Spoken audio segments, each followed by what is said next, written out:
21 anos de idade eu me caso com um rapaz que era um pequeno empresário da cidade, que tem uma história muito linda também. E os meus pais foram no meu casamento para não ficar feio para a sociedade, porque até então eles também não conversavam comigo ainda pelo fato de eu ter me apaixonado em Jesus. Meu casamento então, meus pais foram. Um ano de casada eu fico grávida e tive um aborto de 3 meses. Passa um tempo, fico grávida de novo, outro aborto eu tive. Descobriu que eu tinha falta de progesterona e que não conseguia engravidar, nem segurar gestação alguma sem remédio para engravidar. Então eu tomo remédio, fico grávida novamente e com 8 meses de gestação, então eu tomo remédio, fico grávida novamente e com 8 meses de gestação, justamente no dia que eu completo 24 anos de idade, nasce a minha primeira filha, Letícia, branquinha dos olhos azuis como o pai, linda. A minha mãe ainda era muito longe de mim, os meus pais não se aproximavam de mim pelo fato de ele estar apaixonado em Deus. E eu me lembro que a minha mãe então foi ao hospital porque era a primeira neta que havia chegado na casa. E neto quebranta muito o coração dos nossos avós, dos pais, né? Mamãe foi no hospital e eu me lembro que eu pensei assim, que coisa boa, que bom que a minha mãe veio aqui agora me ver a netinha, né? E eu lembro que quando a minha mãe chegou, passados uns 10 minutos, pediram a minha menina, a enfermeira me pediu a neném para dar banho na neném e me devolver para me ter alta. A minha mãe então sai do quarto, chama a minha mãe, entrega a neném, passa um pouquinho, a minha mãe sai do quarto, chamaram também meu marido e eu fiquei sozinha. E eu ainda falei assim para Deus, que bom que nada teve que acontecer, porque a minha mãe agora voltou a falar comigo. E ela simplesmente se negava a falar comigo.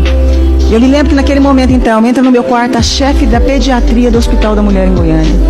Aquela chefe da pediatria começou a acalentar as minhas mãos como ia me dar alguma notícia. Ela disse, mãezinha, acabou de acontecer uma fatalidade. A sua filha acabou de cair do braço da enfermeira e veio a óbito. Minha primeira filha caiu do braço da enfermeira e veio a óbito.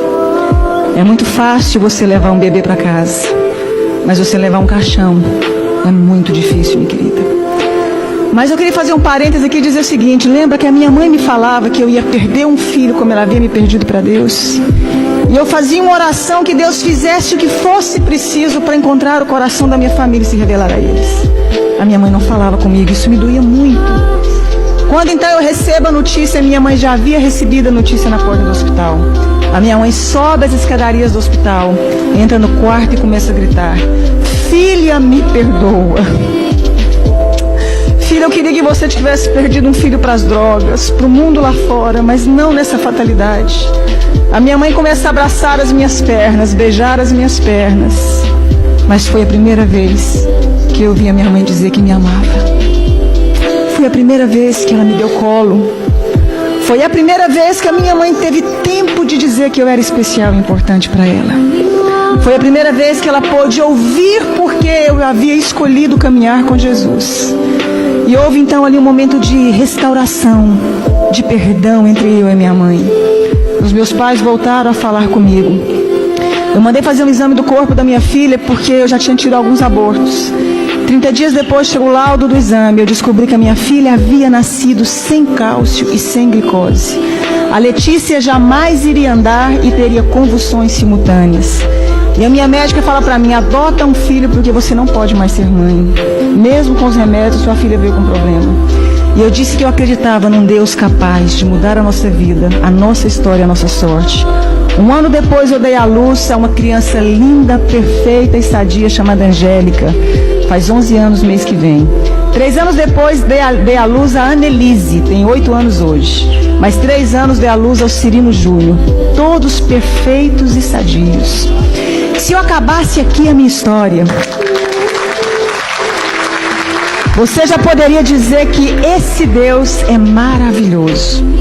Eu fui impedida de fazer faculdade porque eu apaixonei em Jesus.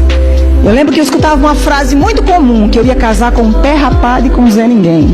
Com um homem sem futuro, porque não existiam pessoas prósperas no meio que eu convivia. Me casei com meu esposo, ele era um pequeno empresário de fato. Veio o plano real naquela época, os meus pais perderam tudo. A minha irmã, que doutorou na Itália, foi trabalhar, não deu conta de exercer a profissão dela. Os meus irmãos todos ficaram desestruturados junto com os meus pais. E Deus levanta o meu marido com grande prosperidade. Deus começou a honrar um rapaz que até hoje tem a 4ª série colegial e é considerado o maior empresário no ramo de carro no estado de Goiás. Deus começou a honrar o meu esposo de uma forma sobrenatural. Eu que não tive como me formar, fazer o meu curso superior, comecei então a pedir a Deus que me ensinasse a mexer com o nosso ramo de atividade. Eu comecei a trabalhar com carro com meu marido. Hoje nós temos um grupo de 4 empresas de carro, temos uma fábrica que eu desenho, sonho com os modelos das roupas, acordo e desenho, fabrico, tem uma grife com meu nome. E como se não bastasse, comecei a fazer programa de televisão falando de Deus, falando de como sai de crise, falando de como superamos os momentos difíceis da vida. E aí, autodidata ainda, Deus achou que não estava bom, me fez virar escritora. Tenho 35 livros escritos, 7 deles editados, né? E sou presidente também de uma ONG chamada Mulheres que Fazem a Diferença. Eu pude entender algo na minha vida, que quando a gente acha que a gente não é ninguém, e que não tem como mais resolver a nossa história, existe um Deus capaz de fazer um milagre na sua vida. Existe um Deus capaz de mudar toda a sua história. Para terminar, os meus pais, quando perderam tudo, vieram trabalhar para nós. Meu pai trabalhou como meu motorista há muito tempo, ele trabalha na cidade do interior, cuidando de frete. A minha mãe é a chefe da minha fábrica. Os meus irmãos um tempo trabalharam conosco. Todos eles vieram trabalhar conosco.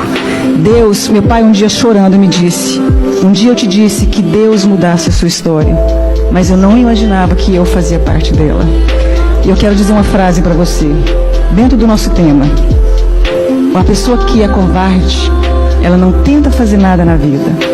O fracassado, ele não termina. E o vencedor não desiste.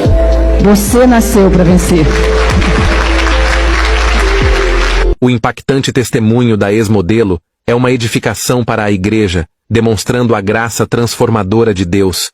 Edição NGT, Edificando Vidas.